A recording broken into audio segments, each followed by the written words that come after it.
On va voir aujourd'hui avec l'aide d'Allah Tabarak wa Ta'ala les clés pour préserver ton couple. Donc je m'adresse à ceux qui sont mariés dans un premier temps et bien sûr les célibataires, je leur demande d'être très attentifs pour ne pas se louper, pour stabiliser au maximum son couple. Comme vous le savez, le mariage c'est un bienfait d'Allah subhanahu wa ta'ala. Et n'écoutez pas ceux et celles qui vous disent le mariage c'est nul, c'est naze. Ou des fois ils se marient et disent c'est ça le mariage. Oh là, ils m'ont fait du bruit sur le mariage. Je sais pas, c'est une prison, tu peux pas faire un mouvement sans que tu es obligé de te justifier, lui dire tu vas où, et ceci et cela. N'écoutez pas tout ça. Allah Tabarak wa Ta'ala dit dans le Coran وَمِنْ آيَاتِهِ أَنْ خَلَقَ لَكُمْ مِنْ أَنفُسِكُمْ أَزْوَاجًا. Pourquoi لِتَسْكُنُوا إِلَيْهَا. لِتَسْكُنُوا إِلَيْهَا, pour trouver quoi? Le repos, la tranquillité, l'apaisement. Et Allah subhanahu wa ta'ala dit quoi? وَجَعَلَ بَيْنَكُمْ مَوَدَّةً وَرَحْمَةً إِنَّ فِي ذَلِكَ لَآيَاتٍ لِقَوْمٍ يَتَفَكَّرُونَ. N'est-ce pas? Allah Tabarak wa Ta'ala nous dit, et parmi ces signes, parmi les bienfaits d'Allah subhanahu wa ta'ala, il a créé de vous, pour vous, des épouses. Pourquoi? Pour que vous viviez en tranquillité. Donc on comprend que le mariage, son objectif, c'est de stabiliser ta vie. C'est que tu trouves le repos à travers ce mariage. Et Allah subhanahu wa ta'ala nous dit, et il a mis entre vous de l'affection et de la bonté.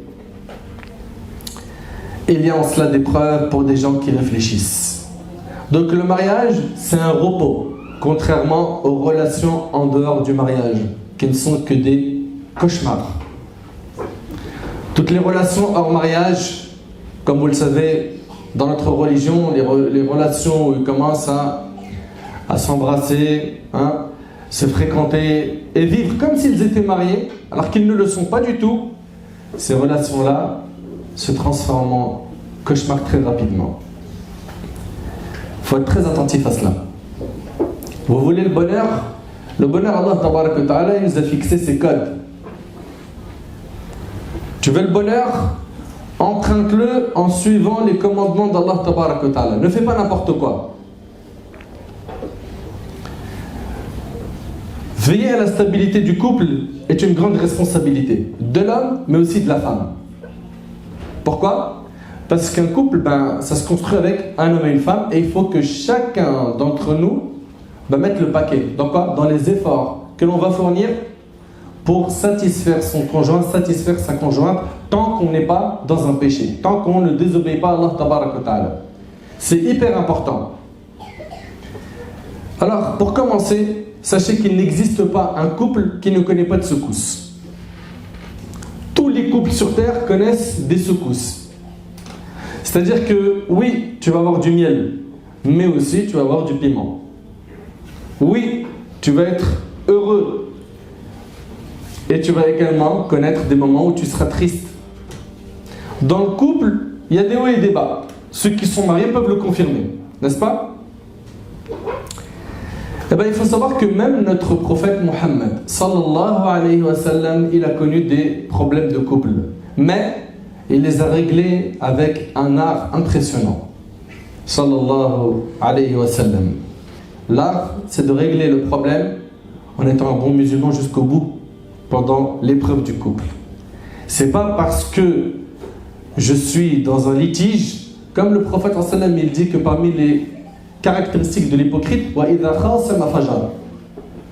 il est en litige, ça y est, il se permet de faire tout et n'importe quoi.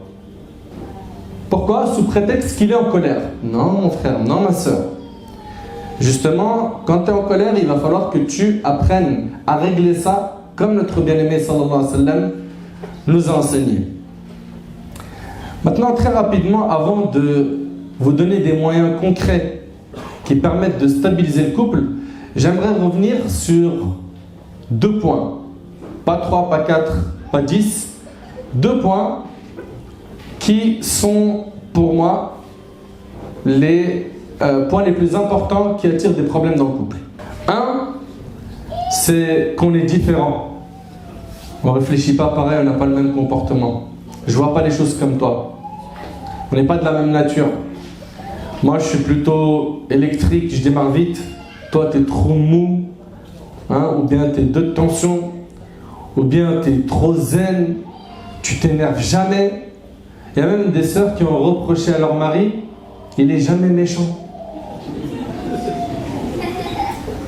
Il est tout le temps gentil, il dit oui à tout. Je sais pas, j'aimerais bien un jour, moi, que ce soit un bonhomme. Je dis, ça veut dire quoi un bonhomme? Bonien ou c'est quoi un bonhomme? Gentil, t'aimes pas? Quand il est méchant, tu dis pourquoi il est méchant? C'est quoi cette histoire-là? Enfin, il y a deux points qui reviennent souvent.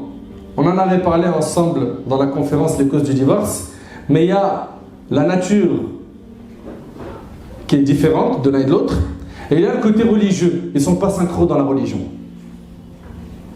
Ils ne sont pas synchro. Par rapport à cette histoire de elle est différente de moi, il est différent de moi, on ne pense pas de la même manière. Je sais pas, lui il rentre dans un centre commercial, il dépense, il ne réfléchit pas. Moi je fais attention à tout, ou l'inverse. Je suis maniaque, elle ne l'est pas, ou l'inverse, etc., etc., etc. Ben, ça, je peux frère ainsi que toi, ma soeur, que les humains sont comme ça, ils sont différents.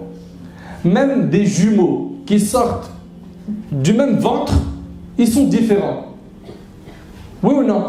Des jumeaux. Donc comment veux-tu que toi, tu trouves tout de suite une synchronisation immédiate dans tout avec ton épouse, ainsi que toi, ma soeur, comment veux-tu être synchro direct avec lui dans tout? Il va y avoir des efforts et des sacrifices à faire pour pouvoir coller tous les morceaux du puzzle du couple.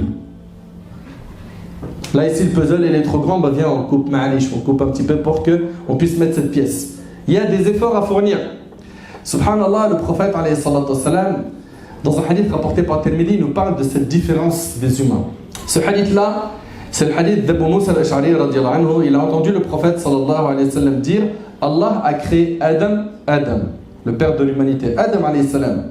Allah a créé Adam d'une poignée. Écoutez attentivement s'il vous plaît. D'une poignée de quoi? De terre, on est d'accord? D'une poignée qu'il a prise de la terre entière. Il nous dit, alayhi salatu wassalam, ainsi les descendants d'Adam sont venus suivant la terre. De cette terre, il y avait de la terre qui était rouge, de la terre blanche, de la terre noire, de la terre facile, de la terre dure, de la terre bonne, de la terre mauvaise. Tout ça c'était en Adam alayhi salam. Et sa descendance a eu les couleurs et les comportements qu'on vient d'entendre. Des couleurs différentes et des comportements différents. Un tel il est super gentil, souple, facile. Lui il est dur, métallique. Elle est dure comme de la roche. Après ça ne veut pas dire que parce qu'il ou elle a un défaut qu'il doit rester. Non, justement, non. Et cette histoire de je suis comme ça, tu me prends, t'es content, t'es pas content, c'est pareil. Ça mettra à la poubelle, ça. Pourquoi? Je vous le dis, je le répète, il va falloir qu'on fasse le nécessaire, nous deux, pourquoi? Pour pouvoir s'entendre. Tu viens d'une maison, mon frère, où tu as été éduqué d'une manière spéciale.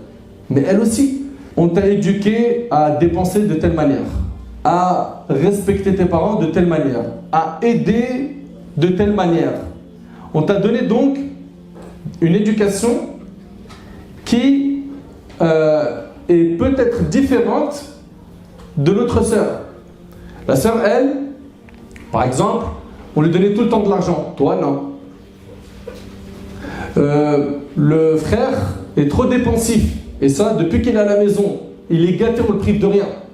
Ou c'est le cas de la sœur. Et elle se marie, elle se dit, mais pourquoi il ne m'achète pas tout comme mon père? Donc il y a une adaptation. Ok? Et ne pensez pas que quand vous allez vous marier, tout de suite, vous allez réussir à tout synchroniser d'un coup. C'est vrai qu'au début, tabarakallah, c'est merveilleux, c'est magnifique. Hein? On fait un beau voyage, on se tue en photo, on fait un album, on envoie ça à la famille, WhatsApp, Telegram, ceci, cela. Puis après, bah, ça y est, on revient des vacances. La routine commence à s'installer, Shaitan s'installe et commence à chercher des problèmes. Ok? Et bien il faut savoir que pour stabiliser un couple, ça met du temps. Et ça demande beaucoup d'intelligence, beaucoup de sagesse. Et le mot sagesse, il va revenir très souvent dans cette conférence. La hikmah, c'est quoi? C'est de dire ce qu'il faut, au moment où il faut, avec la manière qu'il faut. Est-ce que là, à ce moment-là, il fallait que tu parles ou que tu te taises? Pose-toi la question. Pour le frère et pour la sœur. Est-ce qu'il n'était pas préférable à ce moment-là que tu te taises? Ce point, on va y revenir dessus. Donc, on est différents. Et les compagnons, ils étaient différents? Oui ou non? On avait Omar qui était connu pour sa fermeté dans le haqq. Uthman qui se distinguait par sa pudeur. Pourtant, les autres compagnons aussi, ils étaient pudiques. Oui ou non? Ils étaient donc différents, radiyallahu anhum ajma'in. Donc le fait que chacun a une nature différente de l'autre peut causer certains conflits. L'homme peut être doux, la femme dure, il est avare, elle est généreuse. À chacun des deux de s'adapter à la personne qui est en face d'elle, sans dépasser les limites fixées par la religion. Clair? Car la règle, elle est connue, point d'obéissance à la créature dans la désobéissance au Créateur. C'est un hadith rapporté par l'imam Ahmed. Donc, si on veut résumer, les problèmes de couple, c'est nature différente. On a du mal à se comprendre, on a du mal à communiquer, on a du mal à comprendre le sexe opposé. Okay? Et puis c'est comme le langage informatique. La première fois de ta vie que tu t'es mis sur un PC, ou un Mac, ou un smartphone, la première fois que tu en as touché un, il t'a fallu du temps pour savoir qu'il y a paramètres pour les smartphones, ça c'est pour appeler, ça c'est pour les SMS, ça c'est ceci, cela, n'est-ce pas? L'ordinateur pareil, tu as mis du temps à connaître le langage informatique. Et bien le langage du mariage, pareil, ça s'apprend. Ça s'apprend. Donc une parmi les grandes causes, c'est la nature différente et aussi le mauvais choix. Et j'ai résumé ça en 2 points. Ceux qui veulent plus de détails, écoutez la conférence qui est déjà sur YouTube, les causes du divorce. Un homme qui marie sa fille à un homme pieux, un homme pieux qui craint Allah, yakhaf Allah, pensez-vous qu'eux ils auront les mêmes problèmes que 2 personnes qui sont loin d'Allah complètement? Souvent c'est pas le cas. Hein. Quand ils sont loin d'Allah, j'entends des choses, c'est tout simplement choquant. Il a acheté la table au visage. Elle a pris la table, elle l'a cognée avec. Les couverts de la cuisine, elle l'a acheté au visage. Non mais ça c'est pas des histoires que j'invente. Hein. C'est hyper triste d'en parler. Et donc, quand on fait attention à bien choisir pour notre fille quelqu'un de salih, de pieux, et quand la sœur elle-même fait très attention à se baser surtout sur la piété de l'homme, bah, je ne dis pas qu'ils n'auront jamais de secousses. Mais si secousse il y a, bah, ça peut se régler d'une manière sage, douce et rapidement surtout. Et rapidement. Un pieux ne sera jamais comme celui qui insulte et humilie et frappe. Un pieux, c'est quelqu'un qui va se dire, au pire des cas, si ça ne marche pas, ça reste ma sœur en Allah. Mais quelqu'un qui est loin d'Allah subhanahu wa ta'ala, que ce soit un homme ou une femme, plus de règles, plus de limites. Je vous le rappelle que le prophète il a dit on épouse la femme pour 4 raisons: l'argent, la famille, la beauté et la religion. Emporte celle qui a la religion, puisse tes mains se couvrir de poussière. Donc le plus important c'est quoi? C'est la religion. Et de l'autre côté, si un homme vient vous demander la main de votre fille et que vous êtes satisfait de sa pratique religieuse et son comportement, alors offrez-lui votre fille en mariage, autrement vous répandriez la corruption et sèmeriez une grande discorde sur terre. Et c'est une réalité. Hadith il est rapporté par Tirmidhi. Aujourd'hui, subhanallah, il y a plein de parents, et là je m'adresse aux parents. S'il vous plaît, barakallahu fikoum. Réfléchissez 1000 fois avant de dire non à votre fille. Réfléchissez 1000 fois avant de dire non à votre fils. Rappelle-toi, toi qui es père de famille, que tu n'as pas le droit d'être injuste envers ta fille. Et lui refuser quelqu'un qui, tabarakallah, répond bien aux critères de la religion. Quelqu'un qui est de bonne famille. Il a une situation, il est stable. Il est donc digne. Tu refuses ça, eh ben tu risques toi d'être la cause d'un grand désordre sur terre. Pourquoi? Parce qu'à force de fermer la porte aux gens de bonne famille, aux pieux, et bien à la fin, qu'est-ce qui se passe? Il se peut que Shaitan les corrompt et craquent parce qu'ils n'ont rien réussi à voir dans le halal et ils glissent, ils tombent dans le haram, peut-être à cause de toi. faire attention à ça. Hein. Et moi, il y a des choses que j'entends des fois qui me fient sur le cœur. Comme, Betty, tu veux te marier? Pas de problème. De la même origine, je comprends. Ok? Ça ne veut pas dire que c'est interdit de se marier avec quelqu'un d'une autre origine. Mais ok, d'accord, tu veux rapprocher les cultures, la langue, ma'ak, je suis d'accord. Du même village. Pourquoi? Pourquoi? Là, tu commences à faire n'importe quoi. Pourquoi? Parce qu'on est en train de lui restreindre le champ. Oui ou non? On la limite. Et combien de nos sœurs se sont retrouvées à dépasser 35, 36, 37 à cause d'un papa qui lui propose personne ou des gens qui sont loin des critères qu'elle recherche. Et voilà, il veut à tout prix quelqu'un du même village. Toi qui es père de famille, Yawm al-Qiyamah, tu es jugé par Allah. Et ça, c'est du dhulm. C'est de l'injustice. Et j'aimerais que ce message passe et soit écouté par tous les papas. Et toutes les mamans également. Parce qu'il n'y a pas que le papa qui s'oppose. Des fois, le papa, il est ouvert. Et la maman, elle dit, niet, c'est mort. Pourquoi? C'est comme ça, j'aime pas sa mère. Tu l'as même pas rencontrée. Je l'ai vue de loin. Mais viens, on s'assoit avec elle. Non, non, j'ai la copine de la cousine de ma voisine. Elle m'a dit, c'est une folle. Fais-toi ton idée, maman, viens t'asseoir. Non, Benti. Tu veux quoi? Tu veux que j'ai des problèmes de santé à cause de toi? Et ça part tout de suite en menace. Hein. Et ça envoie les grandes armes. Tout de suite. S'il vous plaît, ne faites pas ça. Vous allez un jour mourir et vous allez laisser vos enfants derrière vous. Laissez-les au moins entre de bonnes mains. Laissez-les entre de bonnes mains. C'est vrai que des fois, ils ont des choix qui ne sont pas corrects. Mais au moins, s'il y a un an, qu'il y a un dialogue, qu'on explique. C'est pas « Chut, reparle-moi de lui, tu vas voir. » Pourquoi? C'est quoi cette hagra? Discute, dialogue. Brise pas ton fils, brise pas ta fille.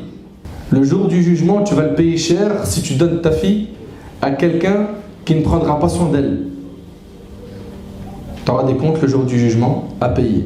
N'oubliez pas, Allah tabarak wa ta'ala dit « Ya ayyuhalladhina amanu, qu anfusakum wa ahlikum nara » Ô vous qui avez cru, préservez-vous ainsi que vos familles du feu de l'enfer.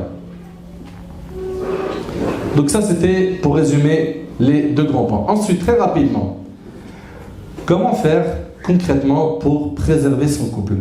À celui et celles qui veulent préserver son couple, sachez que le préserver, ça commence avant le mariage. Mais comment, Afri, tu m'as dit qu'on n'a pas le droit d'avoir de relations avant le mariage? On ne peut pas parler de relations, tu as bien des assises avec elles qui sont légiférées en compagnie d'une tierce personne, sa mère, ou bien quelqu'un de ta famille ou de sa famille, où vous avez échangé, vous avez discuté, vous êtes mis d'accord pour le mariage. Il faut se mettre d'accord sur beaucoup de choses. Et généralement, quand il y a des problèmes dans les couples, vous savez, une parmi les choses qui revient souvent, c'est quoi? C'est qu'ils ne se sont pas mis d'accord sur le sujet qui a provoqué la dispute. Alors, il faut vraiment être clair, transparent. Je suis atteint par exemple d'une maladie, je ne cache pas ça. Ok? J'ai déjà connu un mariage, pourquoi tu le caches? J'ai un enfant, pourquoi je cache ça? Ok?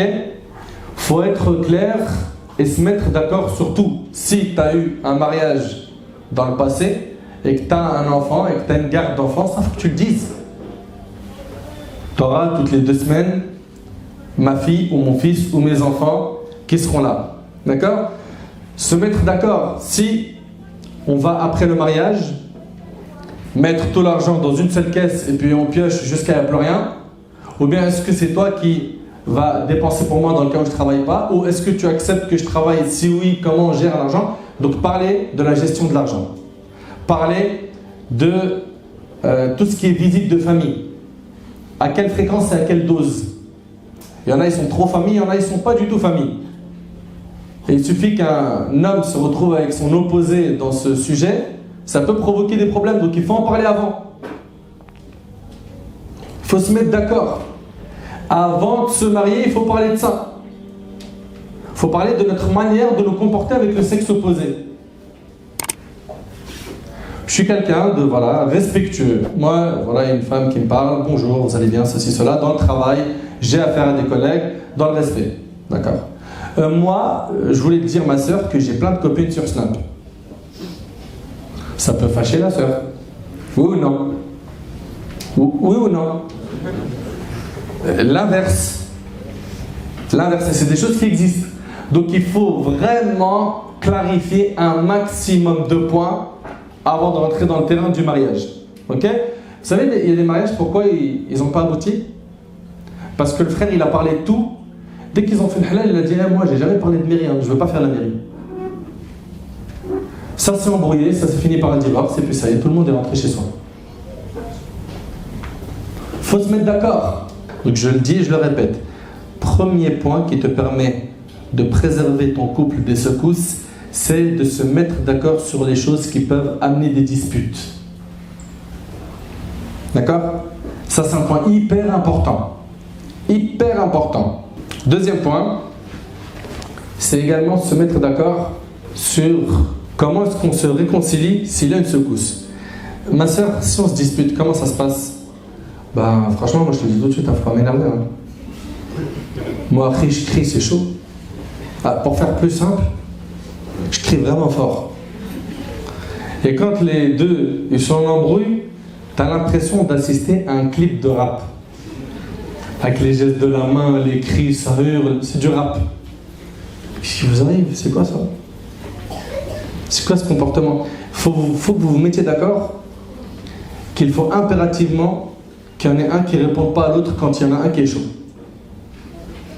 La pire des choses, et vous l'entendrez de ceux qui se sont mariés, c'est quand on a du répondant devant nous. Je suis en colère et devant moi j'ai quelqu'un qui jette de l'essence. C'est à ces moments-là, malheureusement, que certains ils craquent et après c'est quoi qui sort de sa bouche? Il la divorce. C'est souvent dans un moment de colère. Donc c'est pour ça qu'il faut se mettre d'accord. Si jamais il y a une dispute, voilà. Apprends à dominer ta rage. Allah Ta'ala, quand il parle des pieux, il dit wal kadhimin al-ghayz, ceux qui dominent leur haine, wal afin 'ala nas, et qui pardonnent aux gens. C'est-à-dire tu as la haine et de la haine tu pardonnes. Wallahu yuhibbul muhsinin. Allah subhanahu wa ta'ala il dit quoi? Et Allah aime les bienfaisants. Quand Allah subhanahu wa ta'ala il parle des pieux, ceux à qui il a promis le paradis, ceux à qui il a destiné le paradis, il dit c'est ceux qui quand ils sont en colère, ils dominent leur haine. Et pas que ça, et ils pardonnent. C'est-à-dire tu as la haine et tu pardonnes. Et ça c'est pas donné à n'importe qui, ça c'est donné à quelqu'un qui fait un grand effort sur son comportement. C'est vrai, c'est pas vrai. Mais quand tu as la haine, tu n'as qu'un seul truc dans le cœur, c'est te venger, d'écraser la personne en face de toi. Mais ça, c'est les définitions de la rue. Nous, on a les définitions de la religion. C'est que du mal qu'on t'a fait, eh ben, tu transformes cette haine et cette rage en une énergie positive qui te permet à la fin d'être bon. Ça, c'est très fort, ça. Et ça, c'est l'islam. Ça, c'est l'islam. Est-ce qu'on voit ça dans nos foyers? Alhamdulillah, dans plein de foyers, c'est le cas. Donc dans le cas où il y a quelqu'un qui est énervé dans le couple, l'autre ne lui répond pas. Ok? Mais attention, hein, attention au manque de respect. Quand ça arrive à des insultes et que les lignes rouges sont franchises, après ça peut être des points de non-retour. C'est pour ça, je le dis et j'insiste, se mettre d'accord sur ce point. Et puis maintenant, ça y est, j'ai refroidi. Qui va aller vers l'autre? Chacun il va commencer à gonfler son œuf, son ego, jusqu'à le transformer en montgolfière et il dit moi ça y est, c'est impossible, je peux pas moi. Si elle vient pas, wallah j'y vais pas. La sœur, s'il vient pas, je rentre chez ma mère. Dès comme lui on a l'appel. Donc voilà, s'il y a une dispute, refroidis. S'il faut sortir de la salle pour pas que ça éclate, ok? Réponds pas. Une fois que tu as refroidi, mais bien refroidi, dis-lui j'ai pas apprécié tout à l'heure. Et tu verras que l'échange il sera plus bénéfique et fructueux qu'un échange chaud. Il voilà, ceci, cela, expliquez-vous, parlez, et généralement ça se tasse, et ces petites épreuves-là vont faire que de renforcer votre amour si vous les réglez avec un art. Mais si vous faites ça n'importe comment, bah ça sera des accumulations de points noirs dans le cœur, dans vos cœurs à vous et ceux de votre famille, Jusqu'à ce qu'à la fin, Shaitan il dit allez, vas-y, débarrasse-toi dans ce Dieu, n'importe quoi ça. Ok? Et rappelez-vous que le prophète en sallam, il a dit il n'est pas permis à un musulman de fuir son frère plus de 3 jours consécutifs. Tu n'as pas le droit de tourner le dos à ton frère en islam plus de 3 jours. Ainsi, ils se rencontrent et chacun d'eux tourne la tête du côté. Et le prophète me dit le meilleur des deux est celui qui salue le premier. Le meilleur, c'est celui qui commence par salam, qui commence par la paix. Et c'est rapporté par Bukhari et Muslim. Donc s'il vous plaît, Allah yajazikum khair, mettez-vous d'accord sur ce point-là. Ok? S'il arrive qu'il y ait des problèmes dans ton couple, première chose que tu dois faire, avant tout ce qu'on vient de te dire, c'est multiplier les doigts. Le prophète, dès qu'il avait un problème, il allait faire salat. Tout de suite, il allait parler avec le maître. Mais nous, non. Dès qu'on a un problème, qui est-ce que je vais pouvoir appeler pour médire, calomnier ma femme ou mon mari, et qu'au lieu en plus de ça que la personne elle appelle quelqu'un de sage, elle va appeler quelqu'un qui va la chauffer encore plus et qui va lui donner des mauvais conseils. Ça c'est pas bon. N'oubliez pas que toute la journée dans nos salawats on dit quoi? Iyyaka na'bud wa iyyaka nasta'in. C'est toi seul que nous adorons et c'est toi seul dont nous implorons secours. Donc il faut faire dua. D'accord? Dua. Il est possible que ton mari il soit pas facile à gérer. Il est possible que tu as une femme, elle est dure, elle a un caractère qui est pas simple. Fais dua. Fais dua et ne baisse pas les bras. Ne baisse jamais les bras. D'accord? Également, quand il y a un problème de couple, on a dit donc dua, il faut que tu aies une bonne niya. Quelle bonne niya? Une fois que tu as une dispute, il faut que tu aies une bonne intention dans ton cœur, celle de la réconciliation. Ok? Place cette niya dans ton cœur. Ne place pas la niya de mettre le couple en miettes. Tu vas faire plaisir au shaitan. Et puis, sachez que dans tous les couples, il y a ce type de secousse. Non, mais Harry, moi, ce que je vis dans mon couple, c'est spécial. C'est ce que toute la terre dit. C'est ce que toute la terre dit. Donc, la bonne niya. Ok? Également, pour te débarrasser des problèmes, dans le cas où ils interviennent dans ta vie, le bon comportement dans le dialogue. Pourquoi est-ce que quand on échange, quand on est en colère, on échange avec du poison? Que des missiles qui sortent de la bouche. Chaque phrase est un 1000 cœurs, pas un cœur. Pourquoi? Pourquoi tu ne parles pas en étant calme? Pourquoi tu as besoin de t'énerver? Pourquoi est-ce que tu n'utilises pas les meilleurs termes? Pourquoi, si jamais il y a une assemblée familiale, tu es obligé de la rabaisser en public? Ou de le rabaisser en public? Lui là, c'est un grand menteur. Ben oui, la preuve en est tout à l'heure, il a dit ça. Pourquoi, au lieu de dire cette phrase, tu ne dirais pas, tout à l'heure, tu as dit ça, il nie, je dis, peut-être que tu as oublié, tu n'as pas fait attention. Essaie comment dire, d'apaiser un peu les tensions. Donc faites-y très très très attention. Le fait d'avoir un bon comportement dans le dialogue. Ok? Même tu es en colère, les ambiances de menteuse ou bien il dit à son père, t'as fait les mal éduqués. C'est quoi ces phrases-là? C'est-à-dire que ça t'a pas suffi de lui faire du tort à la sœur. Même le papa, tu lui fais du mal. Ramasse-moi ta fille là, ou c'est quoi ton fils là qui a jamais été éduqué? Jamais été éduqué? T'es en train d'insulter sa mère. Donc nous en fait le problème c'est qu'on ne mesure pas la portée des paroles quand on est en colère. Non. Non. Il faut faire très très très attention. Ok?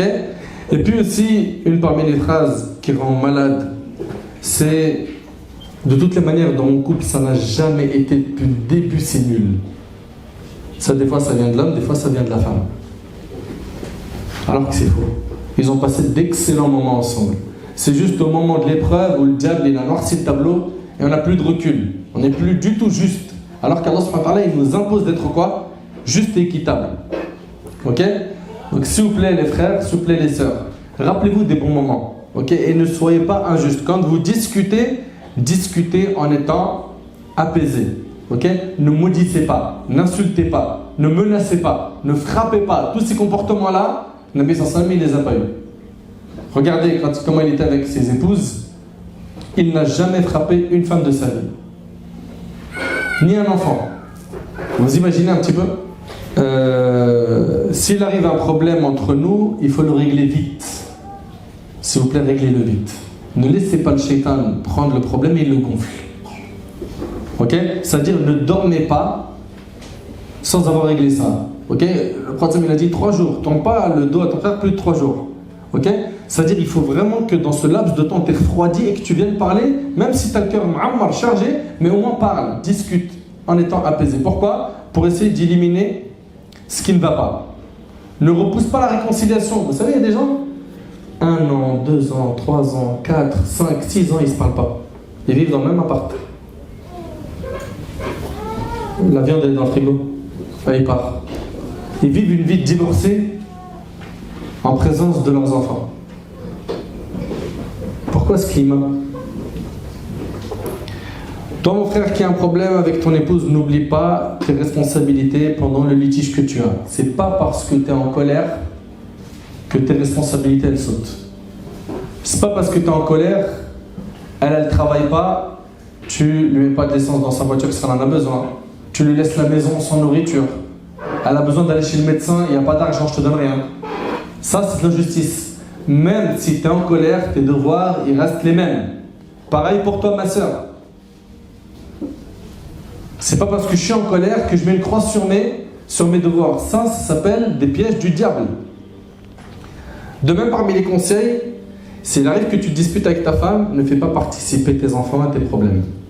Tu as un problème avec ton mari et tu viens, tu commences à crier et tu te mets dans la salle des enfants, ok, ou là où il se trouve, et tu fais tes règlements de compte en présence des enfants, vous vous criez dessus et les enfants ils grandissent avec ça.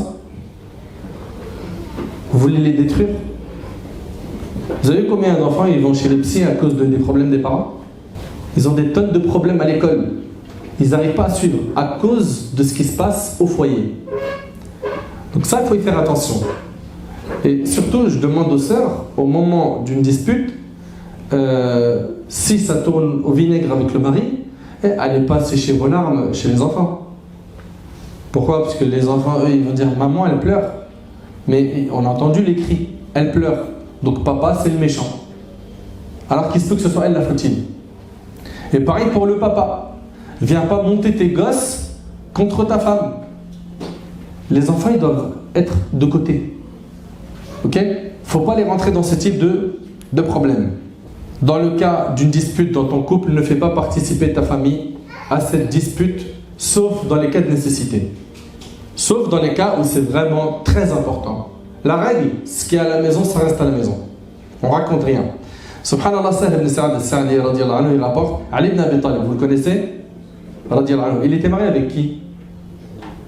Fatima, c'est qui? La fille du prophète sallallahu alayhi wa sallam, n'est-ce pas? Très bien. Ali radiyallahu anhu n'avait pas de surnom qu'il préférait plus qu'Abu Turab. Et il était heureux lorsqu'on l'appelait par celui-ci. Le prophète sallallahu alayhi wa sallam se rendit un jour dans la demeure de Fatima, sa fille. Et il n'a pas trouvé Ali, son mari. Il demande à sa fille, où est ton mari? Elle répondit, il y a eu quelque chose entre lui et moi. Stop. Son père, c'est qui? C'est le prophète alayhi salam. Elle lui a dit, il y a eu quelque chose entre lui et moi. Il m'a mis en colère et il est sorti sans faire la qayloula chez moi. C'est quoi la qayloula? C'est la sieste qu'ils font après Dhuhr. Le prophète sallallahu alayhi wa sallam dit à une personne, cherche-le. L'homme revint et lui a dit, oh messager d'Allah, il dort dans la mosquée. Le prophète alayhi sallam alla le voir alors qu'il était allongé. Son manteau était tombé de son flanc et il fut taché de terre. Le prophète se mit à l'essuyer en disant, lève-toi, ô Abu Turab. C'est-à-dire celui qui est plein de poussière, lève-toi. C'est rapporté par le Bukhari, il ne lui a rien dit. Plein de leçons dans ce hadith.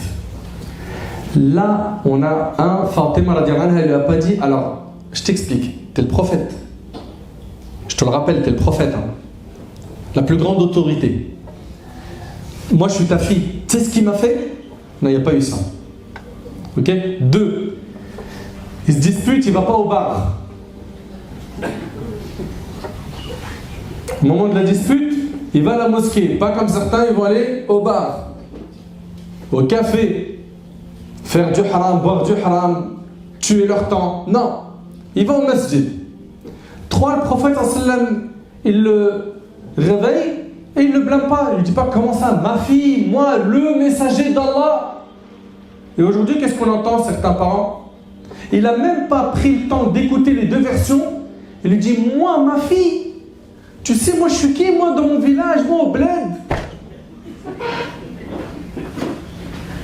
Et il lui fait un spectacle. Alors que s'il écoute les deux versions, possible que ce soit sa fille qui soit fautive dans l'affaire. Et j'invite tous ceux et celles qui sont présents à ne jamais vous positionner dans un litige sans avoir écouté les deux versions. Jamais. Quand j'entends certaines sœurs, des fois, qui conseillent d'autres sœurs en lui disant « Moi, il m'aurait fait ça, j'aurais divorcé, je te conseille de divorcer », je disjoncte. Pourquoi? Mais ma sœur, tu n'as même pas écouté la version du frère. Tu prends pour argent comptant tout ce qu'elle te dit, la sœur. Ça se trouve, il y a des éléments qui manquent. C'est pas complet. Ou peut-être c'est du mensonge.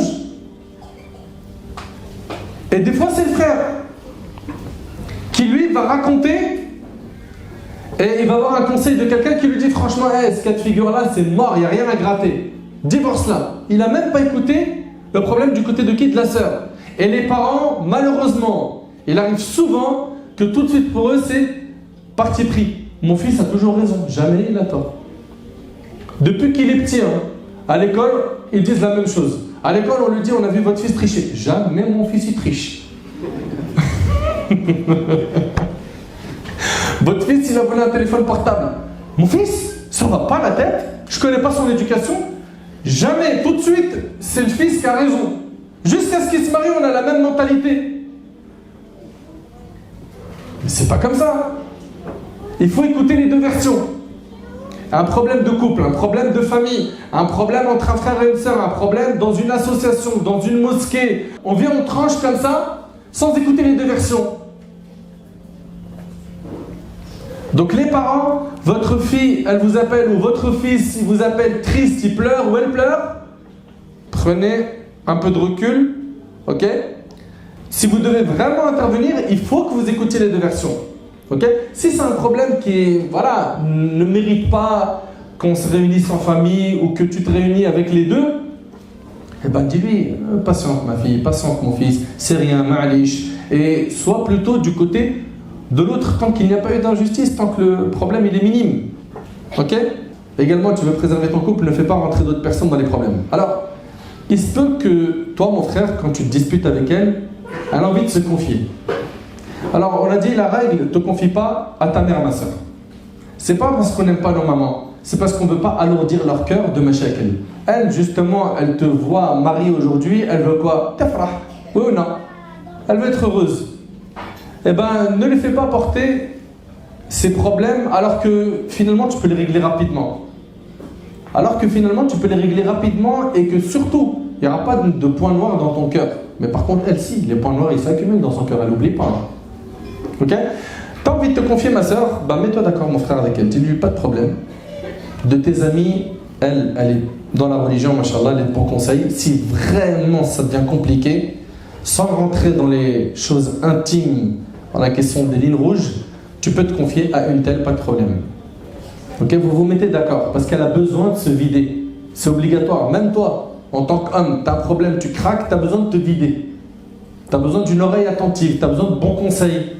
Mettez-vous d'accord sur ça. Ne laissez pas n'importe qui vous conseiller.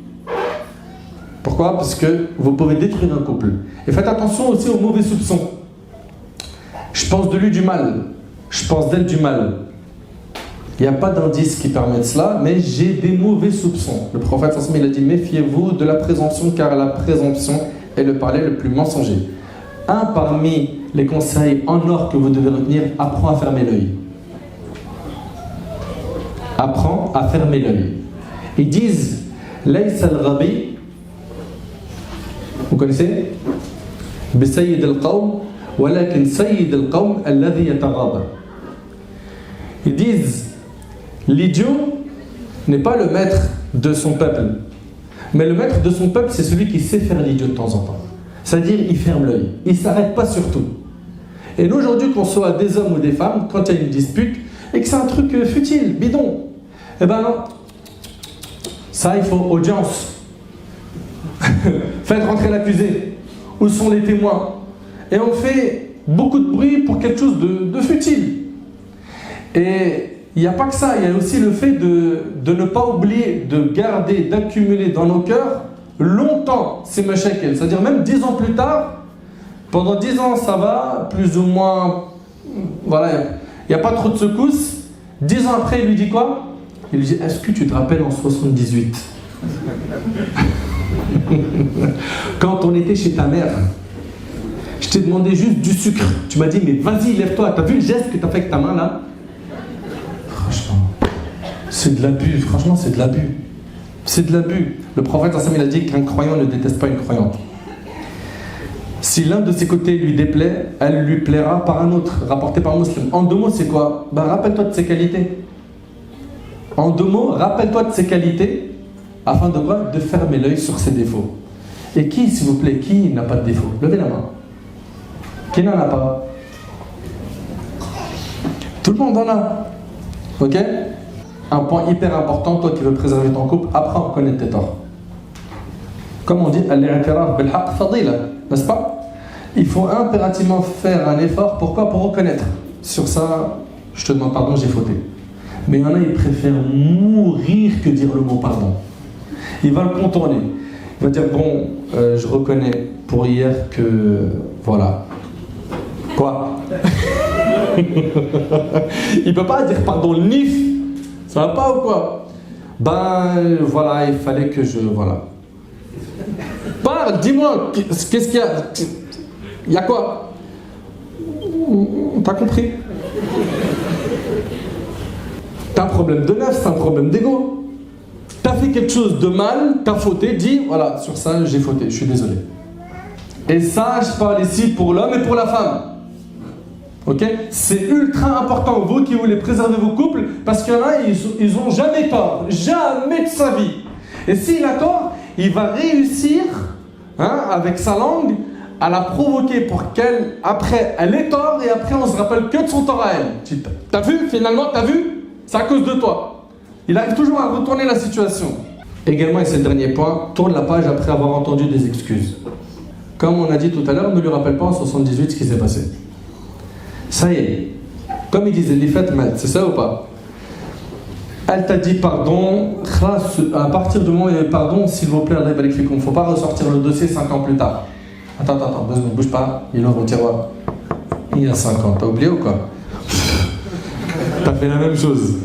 Ne soyez pas comme ça, s'il vous plaît. Vous lui dites, hey, moi je suis un chameau, je stocke. Sois pas un chameau, stocke pas. T'es un humain. D'accord? Ne blâme pas sur le passé. Ça y est, tourne la page. Fais plus marche arrière, regarde pas dans le rétro. Et prends exemple sur le prophète sallallahu alayhi wa sallam qui non seulement il pardonnait, mais en plus de ça, comme il est rapporté dans Shama'il, kana ya'fu wa yasfah. Il pardonnait et il tournait la page. Pardonner, les gens ils vont dire oui, j'ai réussi à pardonner un tel. Tourner la page, c'est-à-dire il n'y a plus aucune trace dans le cœur.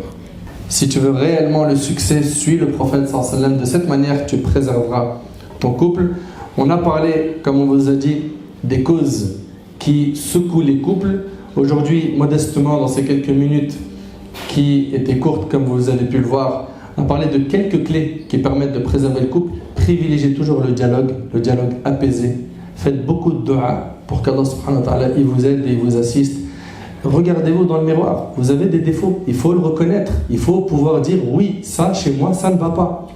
Mais persister comme ça et ne pas accepter le conseil de quelqu'un sous prétexte que j'ai raison à 1000%, que tout le monde est perché sur la lune et personne ne comprend pas moi, ça c'est ce qui te mènera au mur. Et après ça sera que les regrets et les larmes. Qu'Allah tabaraka wa ta'ala préserve nos couples, qu'Allah subhanahu wa ta'ala nous guide vers le droit chemin.